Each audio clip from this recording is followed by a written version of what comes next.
Sebelum kita berpisah, izinkan saya membacakan pada anda 23 surah yang berbicara tentang angin. Beri perhatian, kalau boleh rakam-rakam dan kalau boleh catat-catat, supaya kita boleh didik anak-anak kita dan anak-anak murid kita dengan subjek angin. Antara surah-surah berkenaan, kalau saya sempatlah, Al-Mursalat ayat 1 hingga 7, Al-Qamar ayat 18 hingga 21, cerita pasal angin kena kaum Ad. Surah Sad ayat 35 hingga 36, cerita pasal Nabi Sulaiman dapat tentera namanya angin. Suratul A'raf ayat 57, air bawa hujan. Suratul Furqan ayat 48 hingga 49, air bawa hujan, angin bawa hujan, maafkan saya. Surah Fatir ayat 9, angin bawa hujan. Suratul Namlu ayat 63, angin bawa hujan. Suratul Isra, angin bawa azab, ayat 66 hingga 69. Suratul Yunus ayat 22 hingga 23, angin di lautan yang mencemaskan orang yang bawa kapal. Angin bertiup kencang, maknanya ombak itu bertiup, ombak itu akan tinggi. Jadi Allah gambarkan dalam suratul Yunus, surah cerita tentang kaum Nabi Yunus. Suratul Hijr ayat 22 hingga 23, angin bawa hujan. Surah Sabah ayat 12, angin yang menjadi tentera Nabi Sulaiman, perjalanan sebulan jadi sekejap. Suratul Fussilat ayat 15 hingga 16, angin yang kena kepada kaum Ad. Surah Syura ayat 32 hingga 34, angin di laut. Suratul Jathiyah ayat 3 hingga 5, angin dari pelbagai arah.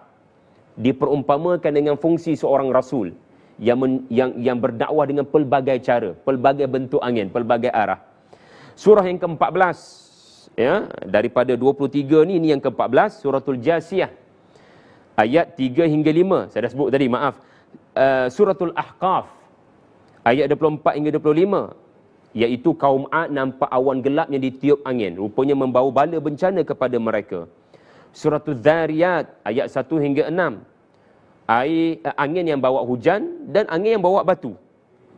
Juga surah yang sama, ayat 41 hingga 42, angin yang memusnahkan kaum Ad. Kemudian suratul Ibrahim ayat 18, angin yang terbangkan debu. Kemudian suratul Anbiya, angin yang menjadi bala tentera Nabi Sulaiman, yang membawa Nabi Sulaiman ke Palestin, tanah yang diberkati. Surah yang ke-19 ya, dalam 23 surah pasal angin. Suratul Haqqah kita dah bincangkan, angin yang Allah Ta'ala timpakan di satu lokasi 7 malam 8 hari kepada kaum Ma'ad, ayat 6 hingga 8. Suratul Rum ayat 46 hingga 51, angin yang ada kaitan dengan fungsi seorang Nabi. Angin menghidupkan tanah bila dia bawa hujan. Nabi-Nabi bila berdakwah, dia menghidupkan hati manusia. Surah yang seterusnya Madaniyah, Ali Imran 116 hingga 117, angin yang dikaitkan dengan infak orang kafir. Orang kafir walaupun dia infak banyak, tapi dia kafir, dia seperti debu yang diterbangkan angin. Tak ada faedah. Allah tak nilai apa yang mereka buat, kerana mereka kufur kepada Allah dalam hati mereka. Surah yang kedua terakhir, Suratul Ahzab. Nama surah sudah menunjukkan peranan angin dalam peperangan Ahzab dahulunya. Jadi Allah meminta orang-orang beriman untuk percaya, untuk bersyukur atas nikmat angin yang telah membantu pasukan Khandaq, pasukan Nabi SAW. Ayat yang ke-9, Suratul Ahzab. Dan akhir sekali, Suratul Hajj, ayat 31, yang dikaitkan dengan seseorang yang tidak beriman, seperti jatuh ya, lalu diterkam oleh burung ataupun dibawa oleh angin lalu terhempas di mana-mana. Subhanallah, 23 surah. Alangkah baiknya kalau boleh diajar kepada anak-anak. Pasti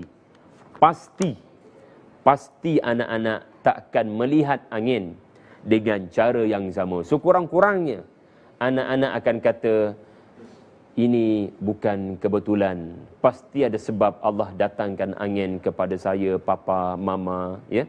Subhanallah. Jadi tuan-tuan, Al-Quran melahirkan peribadi yang sentiasa berfikir tentang apa yang berlaku di sekeliling mereka, walaupun ia sekadar angin sepoi-sepoi bahasa, tetapi 23 surah seperti seolah-olah angin yang sama, ada 23 kamera.